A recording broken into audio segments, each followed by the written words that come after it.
ಬೆಳಗಿನ ದೋಸೆಗೆ, ಚಪಾತಿಗೆ, ರೊಟ್ಟಿಗೆ ಹಸಿಮೆಣಸಿನ್ಕಾಯಿ ಚಟ್ನಿ ಮಾಡೋದು ಹೇಗೆ ಅಂತ ತಿಳಿಸ್ಕೊಡ್ತೇನೆ.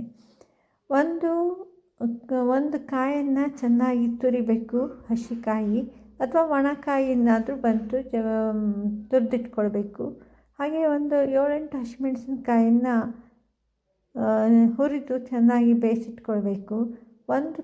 ಚೂರು ಶುಂಠಿ, ಹಾಗೆ ಒಂದು ಗೆಡ್ಡೆ ಬೆಳ್ಳುಳ್ಳಿಯನ್ನು ಬಿಡಿಸಿ, ಹಸಿಗೆ ಬೆಳ್ಳುಳ್ಳಿಯನ್ನು ಬಿಡಿಸಿ ಅದಕ್ಕೆ ಹಾಕಬೇಕು. ಆನಂತರಕ್ಕೆ ಸ್ವಲ್ಪ ಹುಣಸೆಹಣ್ಣು ಹಾಗೂ ರುಚಿಗೆ ತಕ್ಕಷ್ಟು ಉಪ್ಪನ್ನು ಹಾಕಿ ಮಿಕ್ಸಿಲಿ ಅಥವಾ ಗ್ರೈಂಡರ್ನಲ್ಲಿ ಹಾಕಿ ಸ್ವಲ್ಪ ನೀರು ಹಾಕಿ ಅದನ್ನು ಗಟ್ಟಿಯಾಗುವಂತೆ ಅದನ್ನು ಮಿಕ್ಸಿಲಿ ಹೊಡಿಬೇಕು, ಇಲ್ಲಾಂದರೆ ಗ್ರೈಂಡರ್ನಲ್ಲೂ ಹೊಡಿಬೇಕು.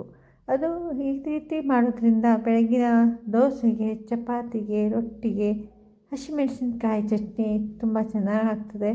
ನೀವು ಮಾಡಿ ನೋಡಿ.